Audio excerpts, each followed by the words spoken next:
Estimados hermanos, cantábamos, ven pronto, ven, ven mi Señor. Hermanos, y el día y la hora no lo puedo establecer ni yo, ni ustedes, ni nadie. Lo que sí tenemos como ciertísimo es que nuestro Señor Jesucristo vendrá, y vendrá para recoger a su pueblo de los cuatro extremos de la tierra, y vendrá para, por decirlo así, acabar con denominaciones y mostrarnos que siempre fuimos un cuerpo en Cristo. ¿Es verdad? Entre nosotros existen diferencias, diferentes perspectivas de doctrinas. Entre hermanos existen diferentes interpretaciones de doctrinas que son producto de la luz diferente o de la cantidad de luz diferente que Dios nos ha dado. No siempre esas divisiones se deben a la maldad del corazón del hombre. Hay unas que sí, pero muchas de las divisiones entre verdaderos hermanos se suscitan por la cantidad de luz que Dios les ha dado a unos que no se las ha dado a otros. Dios no tiene por qué darle la misma cantidad de dinero, y estoy ejemplificando algo de manera particular, a una persona y a otra. Dios es soberano en la repartición de sus dones, Dios es soberano en la repartición de las riquezas, y Dios también es soberano en la dación de la luz que le concede a cada persona. Ven pronto, ven, cantábamos. Ven mi Señor. Ese Cristo, de nuevo, vendrá no por 2, ni por 3, ni por 4 iglesias. No vendrá por 100 denominaciones. Ese Cristo vendrá por su cuerpo, su única iglesia, la iglesia. Esa iglesia católica en el sentido de esa iglesia universal. Ese Cristo vendrá por esa iglesia, y esa iglesia, no otra, esa iglesia, gozará de todas las bendiciones eternas en Cristo, y gozará de la compañía y de la presencia de Dios, y gozará de todos la comunión de los santos. La semana pasada hablamos de la unidad de la iglesia. La semana pasada argumentamos que existen unas características, existen unos distintivos que nos permiten apreciar si en verdad en una iglesia local hay o no hay unidad. Lo primero que dijimos, hermanos, y esta es a manera sucinta de resumen, es que la unidad de la iglesia trasciende las diferencias externas de los miembros que la componen. Esto es, la unidad de la iglesia está muy, pero muy por encima de las diferencias externas que entre nosotros puedan llegar a existir. En segundo lugar, la unidad de la iglesia se distingue por las metas espirituales que son comunes a quienes hacen parte de la iglesia. Pero no solo eso. Hablamos en tercer lugar de que la unidad de la iglesia se verifica por la determinación que tienen esos miembros de la iglesia en llevar a cabo, en lograr esos propósitos que se han trazado. Recuerden, y abro paréntesis, que dijimos que la unidad de la iglesia no solamente se ve en tener buenos deseos en lo que respecta a la expansión o extensión del reino de Cristo, sino que también la unidad se debe ver en esa determinación de los miembros de expandir el reino de Cristo. Hablamos del dicho al hecho. Ustedes bien recordarán, la unidad de la iglesia se ve no solamente en el deseo, sino en esa consecución, en ese esfuerzo que ellos hacen por glorificar al Señor en el avance de su causa. Dijimos también, estimados hermanos, que la unidad se reconoce por el amor de sus miembros. Ahí nos adentramos un poquito en esas diversas manifestaciones del amor, y que se caracteriza por la concordancia a las doctrinas sobre las que, o más bien en las que, la iglesia fue levantada o fundada o erigida. Bueno, Si la semana pasada hablamos de esas características de la unidad, hoy nos enfocaremos un poco más en la parte interna. Es decir, si la semana pasada hablamos de esos distintivos por medio de los cuales podemos discernir si en una iglesia local hay o existe la unidad del Espíritu, hoy vamos a hacer un poquito de esfuerzo en mirar la causa de esa unidad. De ahí que el título del sermón en esta mañana sea La unidad de la iglesia en la Trinidad. Y ese título es muy diciente, la unidad de la iglesia en la Trinidad. O si usted lo quiere poner de esta manera, la unidad de quienes componen la iglesia se basa en la unidad de los miembros de la bendita Trinidad. Como usted lo quiera poner, así estará bien. Versículo número 3. Aquí recuerden, estimados hermanos, comienza el apóstol Pablo a hablarnos de esa unidad y nos dice: esfuércense prontamente en guardar la unidad que el Espíritu ha obrado en ustedes. El versículo 3 nos dice eso: solícitos en guardar la unidad del Espíritu en el vínculo de la paz. Pero aquí venimos a nuestros versículos ahora. Versículo 4: un cuerpo y un espíritu, como fuisteis llamados en una misma esperanza de vuestra vocación, un Señor, una fe, un bautismo, un Dios y Padre de todos, el cual es sobre todos y por todos y en todos. Estimados hermanos, no hace falta que yo les recuerde o que yo les señale estos 3 versículos para que ustedes caigan en la cuenta que este es un pasaje profundamente trinitario. Este pasaje es un pasaje en el que de hecho hay una alusión directa de cada uno de los miembros de la bendita Trinidad. Aquí se nombra en primer lugar al Espíritu Santo, versículo 4, al Señor Jesucristo, versículo 5, y a Dios Padre en el versículo 6. ¿Cierto? Ahora, cuando usted piense en la Trinidad, una cosa que yo le aconsejo es a que piense en la unidad entre sus miembros.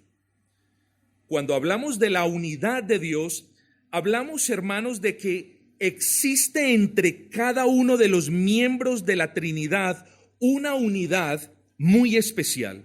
Y esto es menester que nosotros lo tengamos en cuenta, hermanos, porque quizás si miramos hacia atrás, hemos hablado mucho del pecado, de la ley de Dios, de tantas doctrinas como el Señor nos ha dado la oportunidad de mencionar, pero hay una doctrina, yo dándole un poco de mente al asunto, hay una doctrina que no hemos estudiado muy a profundidad, y es la doctrina de la unidad de la iglesia. Y es que esto es muy importante, hermanos, porque no estamos llamando ni a bajar los muros, ni a sacrificar la verdad en el altar del amor.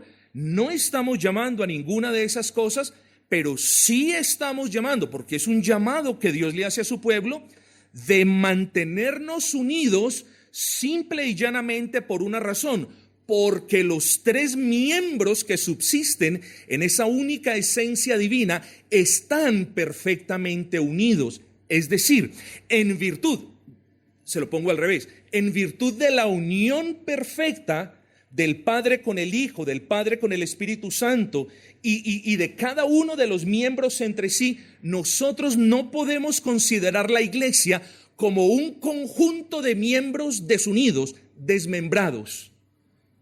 Es muy importante, hermanos, que nosotros comencemos a interiorizar, si puedo usar esa palabra, esta gloriosa verdad. La iglesia es una debido a que Dios es uno y debido a que los 3 miembros que subsisten en la esencia divina están en perfecta unidad.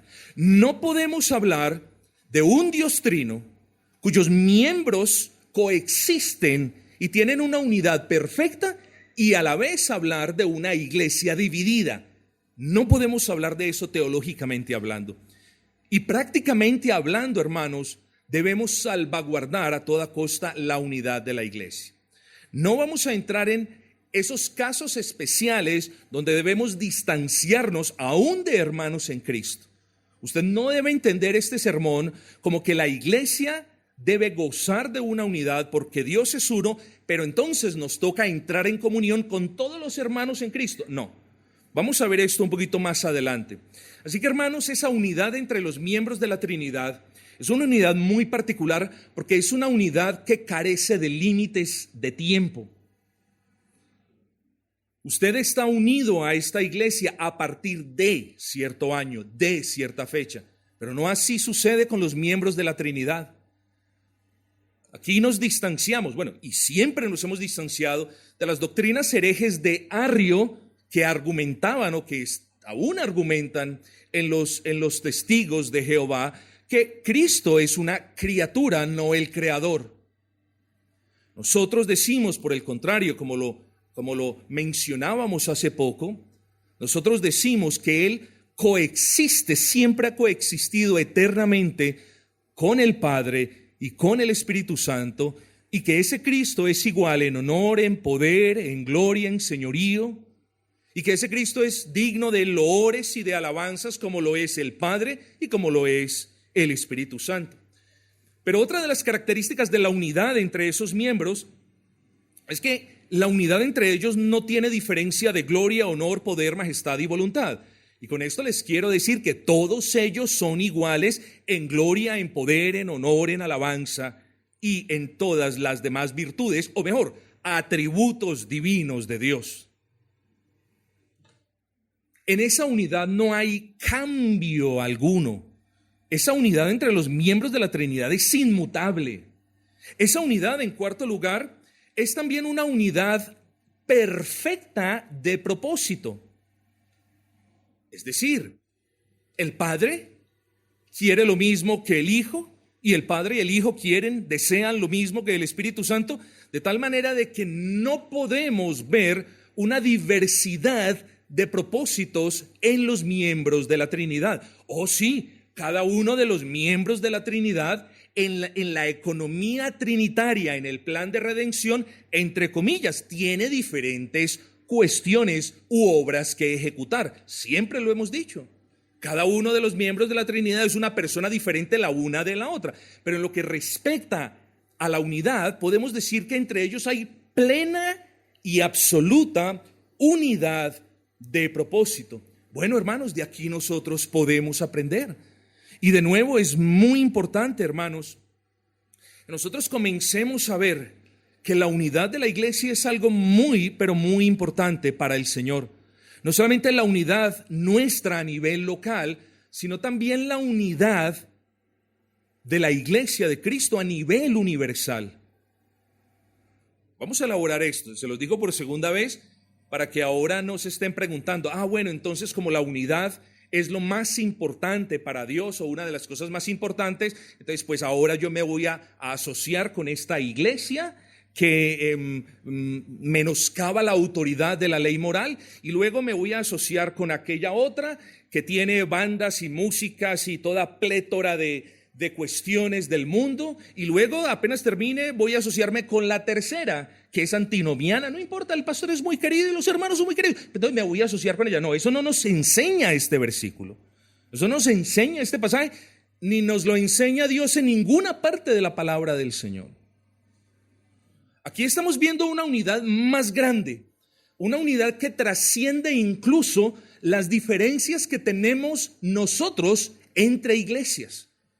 Y es lo que el apóstol Pablo tiene en mente. Ahora bien, hermanos, si la unión entre los miembros de la Trinidad es perfecta, como se los dije hace un momento, no podemos pensar que la iglesia, que en última instancia es el resultado de la obra trinitaria en el ser humano, en el sentido de la salvación, no podemos pensar en la iglesia como un conjunto de miembros en los que no hay unión. Siempre debemos pensar en el conjunto de los redimidos, en el conjunto de los santos, desde Chile hasta Canadá y desde Colombia hasta Hawái. Siempre debemos pensar, hermanos, como miembros de un cuerpo. En algunas ocasiones los teólogos le han dado el nombre del el cuerpo místico de Cristo. Es un cuerpo que no podemos ver, pero que sabemos que existe y que está formado solo de aquellos que por la gracia y la obra, tanto del Padre como del Hijo y del Espíritu Santo, han venido a Cristo y han confiado en Cristo y ahora viven para la gloria del Dios y Padre de todos. Así que, hermanos, es claro que no podemos hablar de la iglesia verdadera, de la iglesia de Cristo, sin el Dios Trino. Y tampoco podemos hablar de la unidad de la iglesia aparte de la unidad entre los miembros de la Trinidad. De ahí, hermanos, que nuestro título sea ese, nuestra unidad en la Trinidad. O como se los dije, la unidad de los miembros de la iglesia en la unidad de los miembros de la Trinidad. Vamos a considerar el versículo número 4. Dice, un cuerpo y un espíritu, como fuisteis también llamados en una misma esperanza. Hermanos, este sermón es un poquito teológico, así que espero su debida atención. Usted debe entender que la formación del cuerpo de Cristo o de la iglesia de Cristo naturalmente hace parte del decreto de Dios. No obstante, estimado hermano, la formación de la iglesia solo se viene a gestar. Fue planeado desde la eternidad pasada, pero solo se viene a gestar en el tiempo y se viene a gestar gracias a la persona y a la obra del Espíritu Santo. Y tiene que usted entender esto. No estamos poniendo la obra de Cristo en un lugar secundario, ni mucho menos. Pero cuando hablamos de la formación de la iglesia, debemos entender que esta se gesta, esta nace por el obrar del Espíritu Santo. ¿A qué hago referencia? Al obrar del Espíritu Santo en la regeneración del pecador. Sin la obra del Espíritu Santo en el corazón del pecador, no podemos hablar, obviamente, ni de regeneración, ni de fe en Cristo, ni de unión a Cristo, ni de formación de la iglesia, y mucho menos de unidad de la iglesia.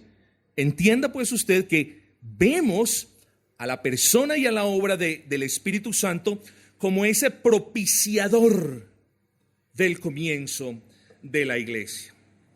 Así que gracias a la obra de ese único Espíritu, podemos hablar de la existencia de ese único cuerpo que es la iglesia de Cristo. Ahora bien, hermanos, es cierto que la iglesia militante del Señor tiene diferentes formas de culto. Es cierto que entre nosotros hay diferentes denominaciones, diferentes complejidades, incluso diferentes maneras de gobierno. No podemos negar esas realidades, hermanos. Es también cierto que pese a estas cuestiones causadas por la diferente luz que Dios le ha concedido a las iglesias, a pesar de estas cosas, vuelvo y repito, solo hay una iglesia de Cristo. Una y solo una iglesia de Cristo.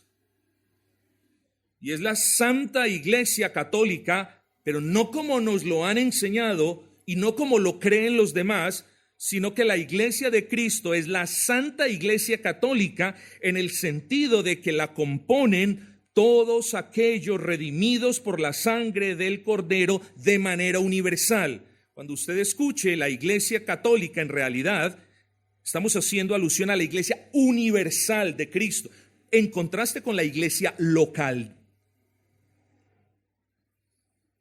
Hermanos, creo que es justo reconocer, y esto hay que digerirlo despacio y hay que masticarlo bien, hermanos. Porque yo soy el primero y he sido el primero que les he dicho, no podemos transigir con el error. Y siendo columnas y baluartes de la verdad, no podemos permitir el error. Y somos llamados a corregir el error, pero también tenemos que ser humildes, hermanos, porque por muy bautistas o calvinistas o cesacionistas o creacionistas que seamos, una cosa es clara: Cristo no vino a redimir ni a los bautistas, ni a los presbiterianos, ni a ninguna otra denominación creada por el hombre en virtud de la diferente luz que tenga al respecto de una doctrina. Cristo no vino a redimir denominaciones, hermanos. Cristo vino a redimir a su iglesia. Y esa iglesia la componemos todos los verdaderos creyentes, todos aquellos que hemos puesto nuestra confianza en el Señor Jesucristo, seamos presbiterianos, seamos bautistas particulares incluso, seamos reformados, todo aquel que ha puesto su confianza en Cristo hace parte de la verdadera iglesia. Ahora bien, hermanos,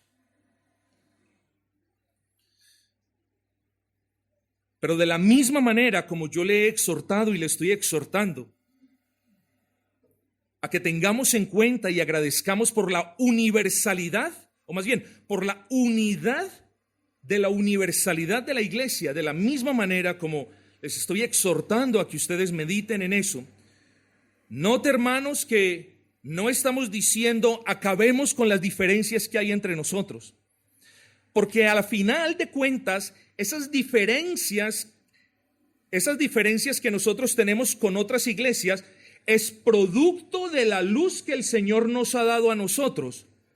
Y por tanto, decir que acabemos con esas diferencias sería pecar contra Dios, porque estaríamos negando algo que por conciencia creemos. ¿Sí me entendió el punto? Así que no podemos simplemente por buscar una unión externa, no podemos renunciar a las convicciones ni a la luz que Dios nos ha dado. Y no se nos puede tampoco olvidar eso. Así que de la misma manera que no estamos promocionando ni fomentando las diferencias entre iglesias, tampoco estamos abogando ni por la eliminación, ni por la modificación, ni por la disminución de nuestra comprensión o de nuestros distintivos doctrinales. Tenga mucho cuidado. Mucho cuidado, hermanos. Aquí hay un balance santo que debemos tener. Y es, uno, somos conscientes de que independiente de nuestras diferencias, pertenecemos a un solo cuerpo. Pero en ninguna parte de la palabra Dios nos llama a renunciar a esas convicciones que nosotros tenemos como iglesia. Así, queridos hermanos, que cuando hablamos, cuando el apóstol habla de un cuerpo, hombre, claro, estamos haciendo referencia a nosotros como iglesia local, que somos un cuerpo, pero aquí se tiene, digámoslo así, aquí se tiene en mente el cuerpo universal que forman todos los creyentes. Pero hermanos, también habla de una misma esperanza. Y note eso allí, como fuisteis también llamados en una misma esperanza. Hemos hablado de ese cuerpo, hemos hablado de ese único espíritu, y ahora hablemos de esa misma esperanza. El punto, hermanos, cuando consideramos la palabra esperanza, es que esta palabra lamentablemente ha perdido poder o peso con el paso del tiempo.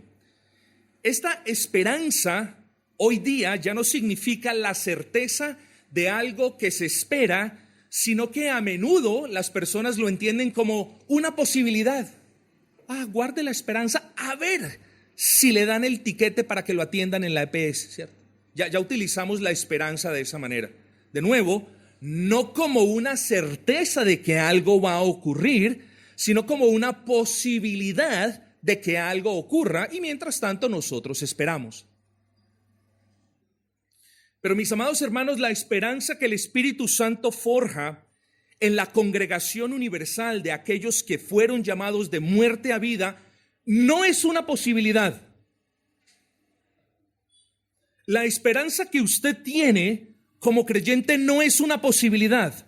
Dios no le está diciendo a usted, pues bueno, espéreme pacientemente y haga un esfuerzo por no afanarse para ver si cuando muere le llegan todas las bendiciones que yo he prometido.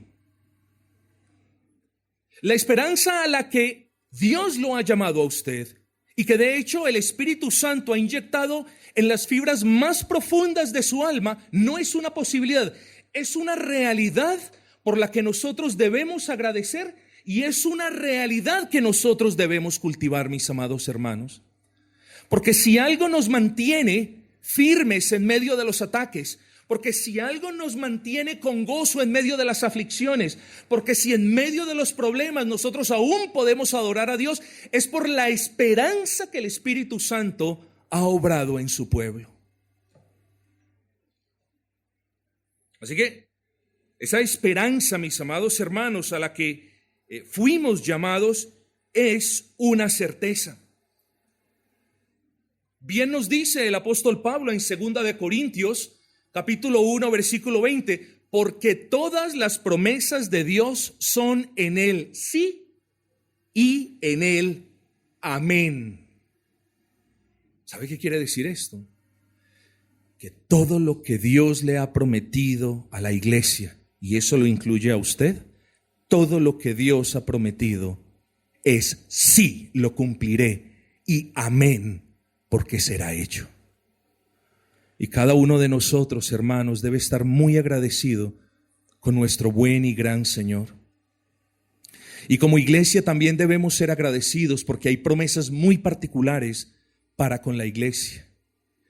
Nos acordamos de una de ellas: y las puertas del infierno no prevalecerán contra mi iglesia.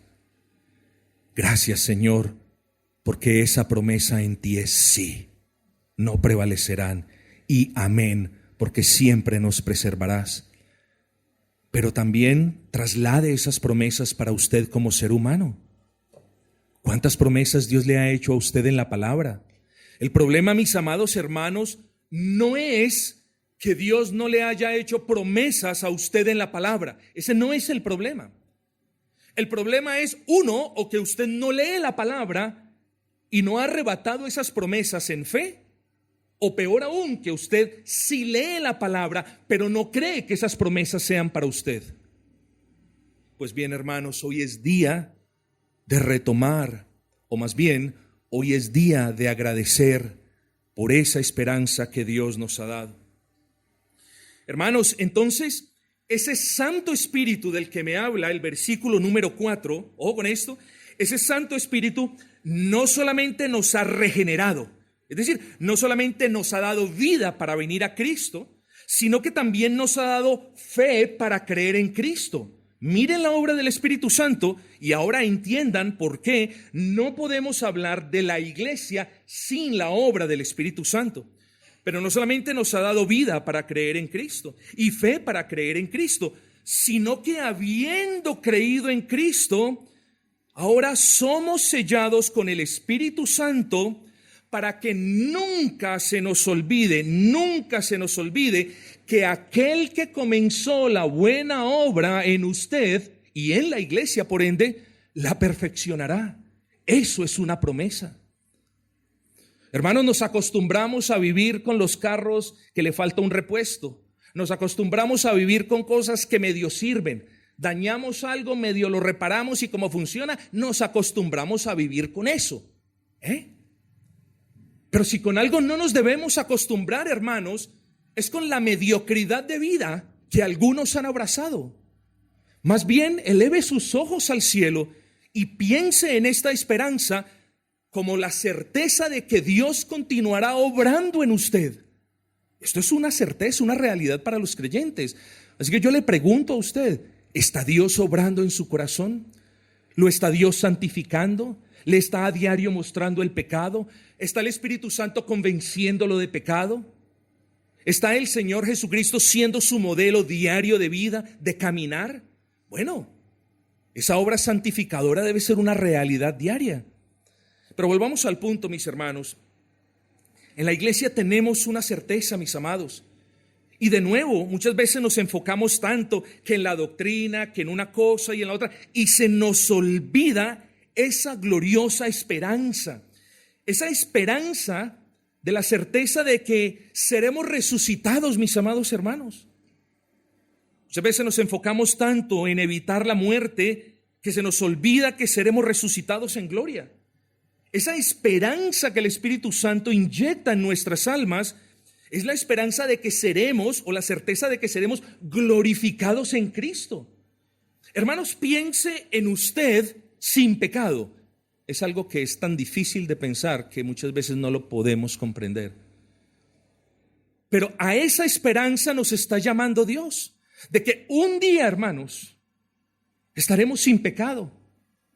Esa esperanza, mis amados, es de que disfrutaremos y nos gozaremos de Cristo para siempre y de que lo veremos.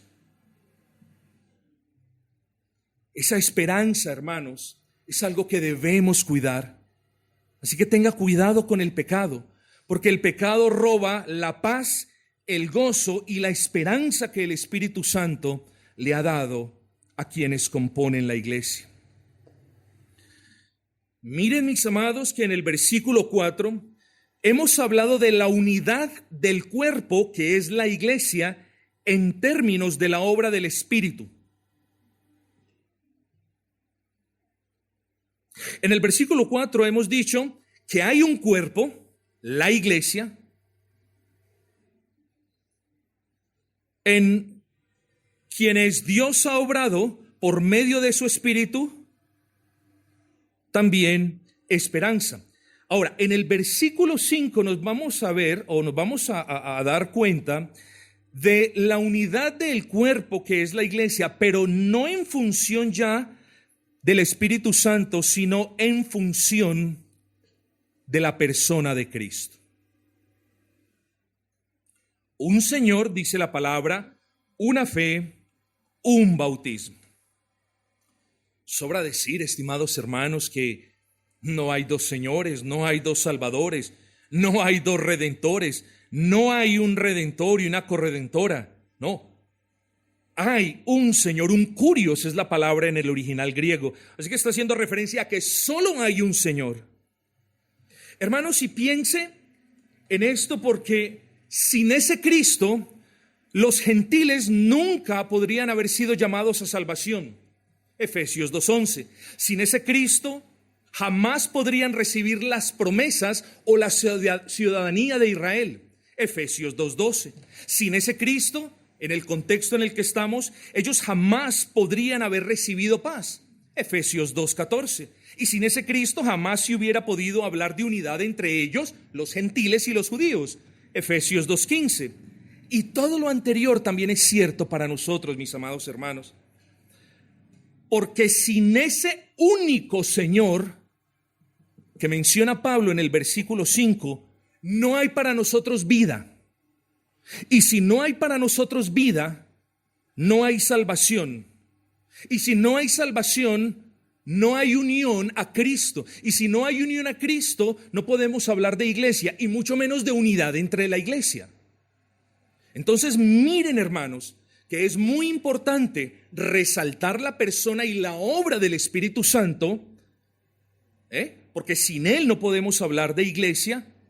Pero es fundamental, hermanos, ensalzar la persona y resaltar la obra de Cristo, porque Él es el centro de la iglesia. Él es la piedra angular sobre quienes todos nosotros como piedras vivas nos apoyamos. Así que de la misma manera que sin el Espíritu Santo no podemos hablar de iglesia, ¿cuánto más de Cristo? No podríamos hablar de un cuerpo sin que existiera una cabeza, que es Cristo.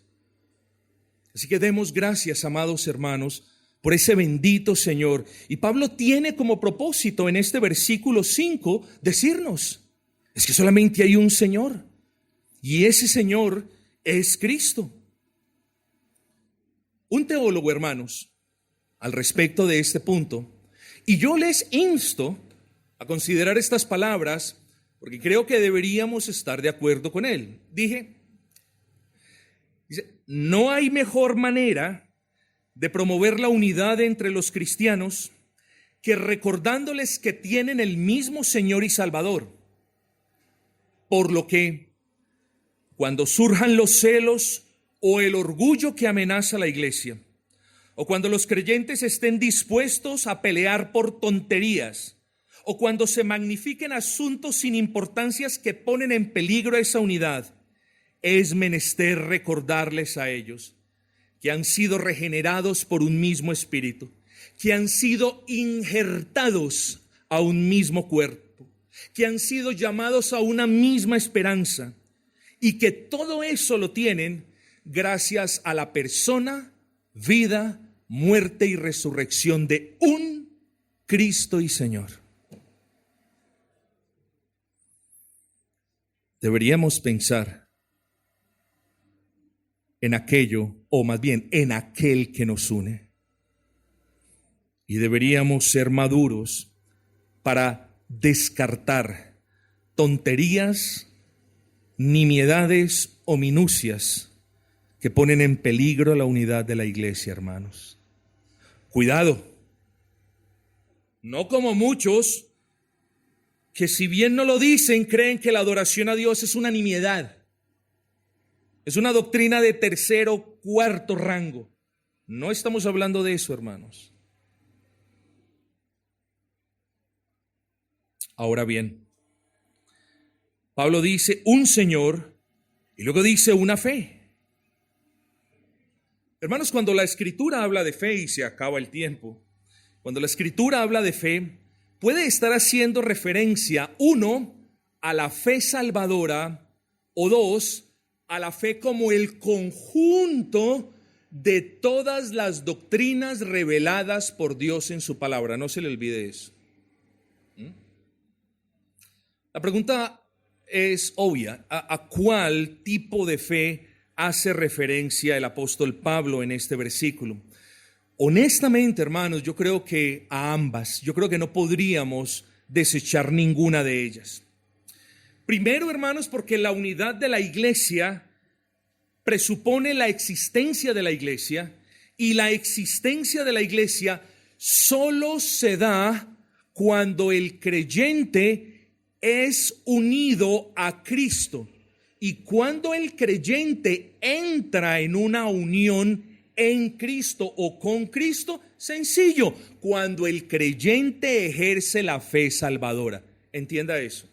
Entonces, estimados hermanos, no podemos hablar de iglesia si no podemos hablar de unión a Cristo, y no podemos hablar de unión a Cristo sin mencionar la fe en Cristo. Y esa es la razón por la que el apóstol Pablo está diciendo en el versículo 5, un Señor y una fe en ese Señor.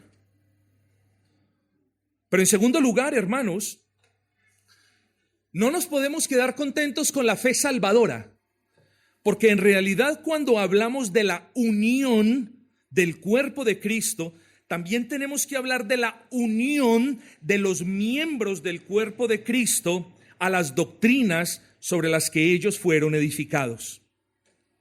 Ustedes recuerdan el pasaje en Judas capítulo 1 versículo 3, contended ardientemente por la fe, y obviamente no está haciendo alusión a la fe salvadora, está haciendo alusión al conjunto de doctrinas reveladas por Dios en la palabra. Hermanos, solamente para que este punto quede en claro, puede que algunos miembros del cuerpo de Cristo no comprendan a la perfección la doctrina de la unión hipostática. Puede incluso que un creyente no la pueda articular tan bien como debería hacerlo. Pero recuerden que dijimos que la unión no se debe a la luz que nosotros tengamos de una doctrina. La unión se debe al Cristo de donde emanan las doctrinas. Así que no podemos separar a un hermano de nuestra iglesia local porque articula una doctrina de manera básica. Es muy importante que nosotros tengamos en cuenta esto. No obstante, hermanos, como ya lo estamos viendo, cuando el asunto es de diferente luz al respecto de la doctrina, tenemos que ser cuidadosos porque no podemos provocar una desunión. Pero cuando el asunto es, yo no creo en la unión hipostática de Cristo, ahí sí no puede existir una unión. Cuando el asunto es, yo no creo en la salvación solo por gracia, ahí no puede existir una unión. Cuando el asunto es, la doctrina de la adoración a Dios, pues hombre, no importa, ahí no puede existir una unión, al menos visible, hermanos. No estamos diciendo que quienes adoran a Dios de una manera diferente a la como nosotros lo hacemos no son hermanos. Ojo que no estamos diciendo eso. Solamente estamos diciendo que no podemos tener una comunión externa con ellos porque seríamos unos hipócritas. Seríamos unos hipócritas al decir estamos en común unión con ellos, pese a que nosotros tenemos la doctrina de la adoración a Dios como una doctrina muy importante para el Señor y no nos importa que ellos no la tengan. Lo que importa es la unidad. Ahí es cuando decimos que la verdad no se puede sacrificar sobre el altar del amor. Sabemos, si ellos son creyentes, que estamos unidos a ellos y siempre lo estaremos pese a nuestras diferencias. Eso lo sabemos. Pero exteriorizar esa unidad interna a costas de la verdad es pecar en contra de Dios, mis amados hermanos. Y ojo que como les estoy diciendo que la unidad de la iglesia es esencial, así también tenemos que defender nuestros distintivos doctrinales, mis amados hermanos. Luego viene el Señor y dice, un Señor, una fe, un bautismo. Aquí también debemos ser cuidadosos, porque en ese versículo el apóstol Pablo no está hablando de maneras externas para bautizar. Si bien nosotros creemos que la Biblia solamente habla de una manera de bautismo y es aquella manera de inmersión total por agua usando la fórmula trinitaria, este pasaje no habla ni de aspersión ni de inmersión. Este pasaje habla de algo más profundo y habla del bautismo con el que nosotros somos bautizados cuando creemos en Cristo. ¿En qué consiste ese bautizo, mis amados hermanos? Yo quiero que usted mismo llegue a la respuesta en qué consiste ese bautismo. Y para llegar a esa respuesta, piense en el bautismo que nosotros practicamos. Hay una inmersión y luego, después de que la persona ha sido sumergida totalmente, la persona sale, emerge. ¿Sí me entiende? Inmersión y luego emerge. Bueno, así es el bautismo en el que todos los creyentes son bautizados en Cristo. Préstele atención a esto. Cuando usted pone su confianza en el Señor Jesucristo, como ya se lo he dicho, se lo repito la última vez, usted entra en una unión conocida como la unión en Cristo, como esa relación en Cristo. Y en el momento en el que usted entra en esa relación en Cristo, usted es bautizado juntamente con Cristo. ¿De qué manera? De la siguiente manera. Piense en el bautismo. Inmersión y luego se emerge. Así también usted cuando creyó. Usted fue sepultado al mundo como Cristo fue sepultado. Y usted es resucitado para la gloria de Dios como Cristo también resucitó. A eso hace referencia el apóstol como un bautismo. No a la manera externa, sino al bautismo interno que viene como consecuencia de usted estar en la unión a Cristo o en Cristo. ¿No sabéis que todos los que hemos... Aquí está el versículo que sustenta todo lo que acabamos de argumentar. ¿No sabéis que todos los que hemos sido bautizados en Cristo Jesús o hemos sido bautizados en su muerte? Porque somos sepultados juntamente con Él para muerte en el bautismo. ¿Vieron? A fin de que como Cristo resucitó de los muertos para la gloria del Padre, así también nosotros andemos en vida nueva. A ese bautismo hace referencia el apóstol Pablo. Y yo voy a abrir un paréntesis, hermanos, para recordarnos a nosotros los bautistas, para recordarles a los bautistas que nos escuchan y para recordarles a nuestros hermanos presbiterianos. No es la luz que se tenga al respecto de la manera externa del bautismo lo que propicia la unidad. Lo que propicia la unidad es la obra del Espíritu Santo que nos da una fe para creer en un Cristo con quien compartimos un único bautismo. Eso es unidad, hermanos. Llegamos a la conclusión ya, mis amados. En el versículo 4 vemos la unidad de la iglesia en lo que respecta a la tercera persona de la Trinidad. Y de allí podemos decir la unidad del cuerpo, que es la iglesia, solo es posible gracias a la obra regeneradora de un Espíritu, quien también le ha dado a ese cuerpo, a nosotros, a la iglesia, una esperanza. Versículo 5. En lo que respecta a la segunda persona de la Trinidad, la unidad del cuerpo que somos nosotros, la iglesia, solo es posible gracias a la obra, vida, muerte y resurrección de un Cristo, en quien tenemos una fe y con quien compartimos un bautismo. Hermanos, cuando pensamos en todos los que componen la iglesia del Señor, pensamos en prostitutas llamadas de ese pecado a la santidad. Pensamos en drogadictos, pensamos en borrachos, pensamos en todo lo que nosotros fuimos. Pensamos en nuestras conversiones tan diferentes que fueron. Y puede que el Espíritu Santo haya obrado en usted, convenciéndolo de pecado en un grado mayor a como ha obrado en otro hermano. Puede, las manifestaciones del Espíritu son soberanas y misteriosas. Pero hermanos, tenemos un mismo Espíritu que nos ha convencido de ese pecado que tanto Dios aborrece, que nos ha dado una esperanza de que disfrutaremos de Cristo para siempre, de que seremos resucitados con Cristo. Tenemos a un Cristo en quien hemos creído con una sola fe que Él mismo nos ha dado, pues la Escritura dice que Él es el autor y el consumador de esa fe. Y tenemos un bautismo con el que hemos sido también bautizados en ese Cristo.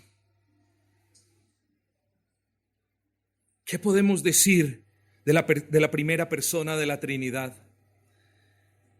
Hermanos, nosotros somos la iglesia de Dios y sobre nosotros hay un Dios que es nuestro Padre, no el Padre de toda la creación, sino el Padre de todos los redimidos. Y a ese Padre el apóstol menciona en el versículo 6, un Dios y Padre de todos, el cual es sobre todos. Así que, hermanos queridos, estamos unidos por voluntad del Padre, quien ha enviado a su Hijo, a nuestro Señor Jesucristo, para que muriera por nuestros pecados, para que borrara nuestra culpa, para que propiciara una reconciliación con Dios. Pero también ha enviado a su Santo Espíritu para que nos regenerara y para que inyectara en nosotros tanto la fe como el arrepentimiento, y para que con esa fe que Él nos ha dado, nosotros creyésemos en ese Cristo, nos uniésemos a ese Cristo, formásemos la iglesia de ese Cristo y viviésemos en unidad gracias a ese Cristo para la gloria de Dios Padre, el cual es sobre todos nosotros y por todos nosotros y para bendición de todos nosotros y que vive en todos nosotros. La unidad de la iglesia en la economía trinitaria es una realidad que podemos ver en este pasaje. La unidad de la iglesia para la gloria del Dios Trino. Eso es a lo que nos llama el apóstol Pablo en este pasaje. Guardemos la unidad que tenemos, hermanos queridos. Apreciemos la unidad que el Espíritu Santo ha forjado en nosotros. No debe haber distinciones con hermanos que no conocemos. Ellos hacen parte de esa unidad, de ese único cuerpo. Pero así también, hermanos, no renunciemos a las convicciones que Dios ha obrado en nosotros, ni rechacemos la luz que Dios nos ha concedido a nosotros. En toda piedad, en todo amor, en toda prudencia y en toda sabiduría, preservemos la unidad tanto como nosotros podamos, y cuando nos toque esgrimir nuestras convicciones, que como nos dice el apóstol, que podamos dar cuentas de esa fe que Él nos ha dado. Porque piense en esto, la convicción, la luz que Dios nos ha dado, es un don de Dios, es una gracia de Dios, es una bendición de Dios, y no podemos renunciar ni a los dones, ni a las bendiciones, ni a las gracias. Unidad, pero firmeza doctrinal, hermanos. No son mutuamente excluyentes, concuerdan y podemos vivir honrando al Señor, tanto preservando lo uno como defendiendo lo otro.